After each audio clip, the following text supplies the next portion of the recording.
দিনের বেবি ককাটেলের। এই হচ্ছে হিউমিডিটি এবং টেম্পারেচার হচ্ছে 10 দিন 12 দিন 7 দিনের বেবি আছে প্রয়োজন হয়। আর এইরকম যদি ব্রুডারেরও আপনাদের প্রয়োজন হয়, এরকম ব্রুডার পুরো প্রফেশনাল ব্রুডার, তাহলে কিন্তু আপনারা যোগাযোগ করতে পারেন। এই মুহূর্তে আজকের যে বিষয়টা আপনাদেরকে দেখাবো সেটা হলো, এই হচ্ছে আমার প্রফেশনাল ব্রুডার। আগের ভিডিওতে আপনারা দেখেছিলেন। এই প্রফেশনাল ব্রুডার যদি কারোর প্রয়োজন হয় তারা কন্ট্যাক্ট করতে পারেন, বা কাস্টমাইজ যেরকম বলবেন সেই রকমই মেশিন পার্ট দিয়ে বানিয়ে দেওয়া হবে। এবং আজকের যে বিষয়টা আপনাদেরকে দেখাবো যে হ্যান্ড ফিডিং কীভাবে পাখির করলে আপনার পাখি ঠিকঠাকভাবে গ্রোথ অনুযায়ী বড় হবে, এবং কি কি অবস্ট্রাগল আসে হ্যান্ড ফিডিং করার সময়, সেই বিষয়গুলো আজকের এই ভিডিওতে আপনার সঙ্গে শেয়ার করব।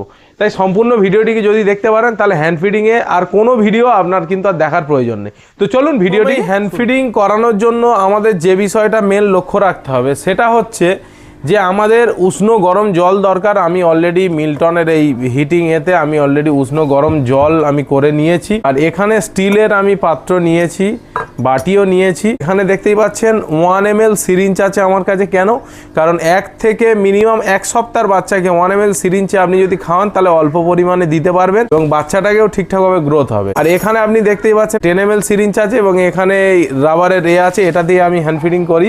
আর এই স্টিলের পাত্র নিয়ে নিয়েছি। আর আরেকটা জিনিস আপনাদের লাগবে সেটা হচ্ছে থার্মোস্ট্যাট। মানে কতটা টেম্পারেচার আপনার এই হ্যান্ড ফিডিং ফর্মুলার হবে। মিনিমাম যখন টেম্পারেচার 38 থেকে 40 ডিগ্রি শীতকালের জন্য, আর যদি আপনি গরমকালে হ্যান্ড ফিডিং করান তাহলে মোটামুটি 34 থেকে 36 ডিগ্রির মধ্যে হ্যান্ড ফিডিং এর টেম্পারেচার রাখতে হবে। তো চলুন। এবং আর জিনিস আমি যেটা হ্যান্ড ফিডিং এর জন্য মেন নিয়েছি সেটা হচ্ছে পেটস লাইফের হ্যান্ড ফিডিং ফর্মুলা, যেটা হচ্ছে বাচ্চাদের ভালো গ্রোথ হয় ছোট বাচ্চাদের জন্য। আর চাইলে আপনারা A19 সিটাকা সেগুলো ব্যবহার করতে পারেন। আর এর সঙ্গে আমি ইউজ করব ওমিজাইম, যেটা হচ্ছে আমাদের পাখির ডাইজেস্ট ঠিকঠাক ভাবে যাতে করতে পারে হ্যান্ড ফিডিংটাকে, সেটাকে ইউজ করেছি। তো চলুন আস্তে আস্তে আমি ফিডিংটাকে বানাই। তো প্রথমে আমি এখানে নিয়ে নিচ্ছি জল, এনজাইম দিয়ে দেবো। টোটাল আমার পাখি আছে ধরুন 5খানা পাখি আছে, তাহলে 5খানা পাখির জন্য আমি মোটামুটি এখানে 10 ফোঁটা আমি নিয়ে নেব।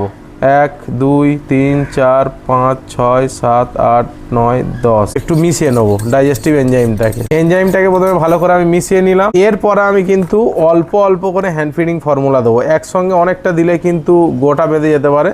অল্প অল্প করে কিন্তু আপনাকে দিতে হবে, যাতে না মানে গুলটি বাঁধে, ঠিক আছে, বা এয়ার বাবলস বেশি নাই। পাতলা করে প্রথমে এ করে নেবেন, আস্তে আস্তে আস্তে আস্তে গুলবেন। কিছুক্ষণ গোলার পরে যখন গাঢ়ত্বটা আপনারা বুঝে যাবেন তারপরে আপনারা আর একটু পরিমাণে নেবেন, ঠিক আছে। আর একটু পরিমাণে নিয়ে নেবেন, নিয়ে দেখবেন গাঢ়ত্বটা কেমন হচ্ছে। একেবারেই বেশি পরিমাণ নিয়ে নিলে তখন কিন্তু সমস্যা হতে পারে। তাই এইরকম ভাবে কিন্তু আপনাকে মোটামুটি এই যা গাঢ়ত্ব চলে এসছে হয়ে যাবে।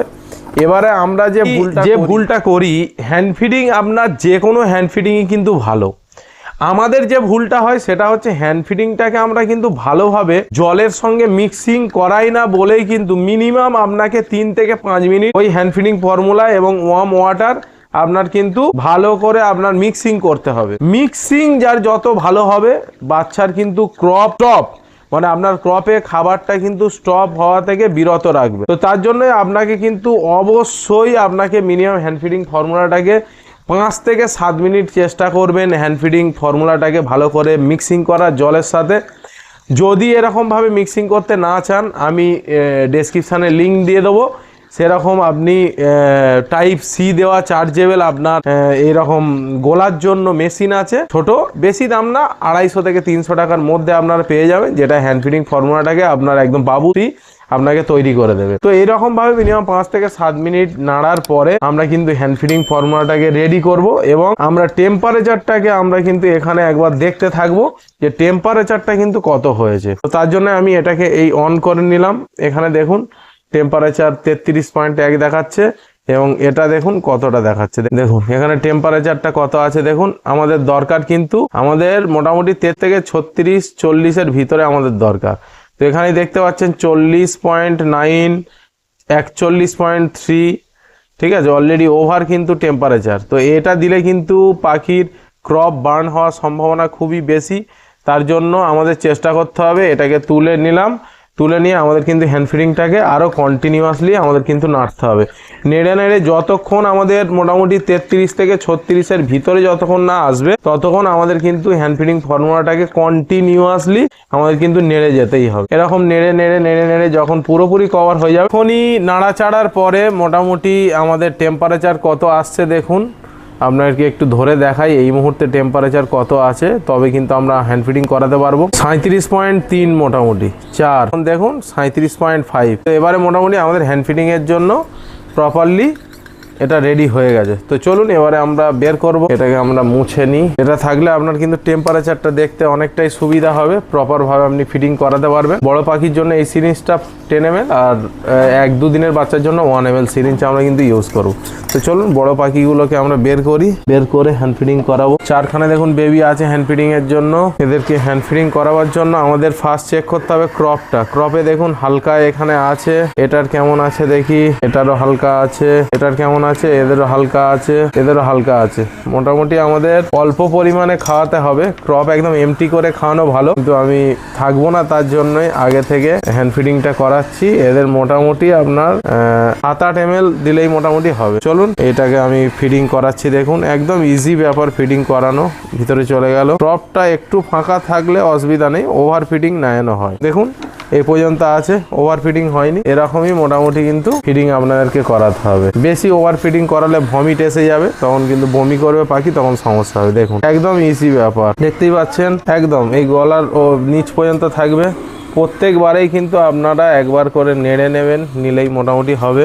এইখানে আরেকটা আছে, দুটো ব্ল্যাক বেবি, দুটো লটিনো। দেখুন এর হচ্ছে অনেকটাই খিদে লেগেছে, তাই এ পুরো 10 ml কিন্তু খেয়ে নিল। আর এদিকে আরেকটা বেবি আছে, এ কত ml নেয় দেখা যাক। তোদেরকে চেষ্টা করবে একটু কম দেওয়ার জন্য। চলুন এ কতটা খায় দেখা যাক। টপে হালকা আছে, আমি দিয়ে দিলাম। বেশি দেবো না, এই পর্যন্ত শেষ। এর বেশি দেবো না যাতে ভমিট না হয়, তাতে আমার হ্যান্ড ফিডিং বেশি হবে, কিন্তু আমি কিন্তু বেশি দেবো না। তো চলুন এবারে আমরা এই হ্যান্ড ফিডিংটা একটু পাতলা করে নেবো। পাতলা করে নিয়ে আমরা কিন্তু এবার আমরা যে অল্প যতটুকু পরিমাণ পড়ে আছে এটার সঙ্গে আমরা কিন্তু আরেকটু জল মেশাবো, একটু পাতলা করে নেবো। যেহেতু 2-3 দিনের বাচ্চা, একটু পাতলা করে নেবো। আমরা পাতলা করে নিলাম, দেখতেই পাচ্ছেন। আমরা কিন্তু এবারে পাতলা করে নিয়েছি যেহেতু 1-2 দিনের বাচ্চা।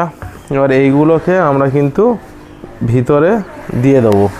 এদের ফিডিং করানো কমপ্লিট, ভিতরে আমরা দিয়ে দিলাম। এবার আমরা 1 দিনের যে বেবিটা আছে সেটার কি কন্ডিশন ক্রপের সেটা আপনাদেরকে দেখায়। এখনো ক্রপে কিন্তু খাবার আছে, এটা এখন ফিডিং করানো যাবে না। তো আমাদের যদি হ্যান্ড ফিডিং বেশিও হয় তাহলে কিন্তু আমরা ফেলে দিতে পারবো।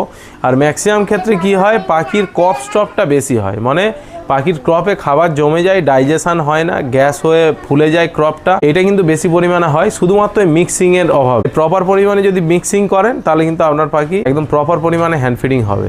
আর কারো যদি ককাটেলের বেবি হ্যান্ড ফিডিং এর জন্য লাগে এরকম 10-12 দিন বয়স, তাহলে অবশ্যই তোমরা কিন্তু যোগাযোগ করতে পারো নিচে দেওয়া নাম্বারে।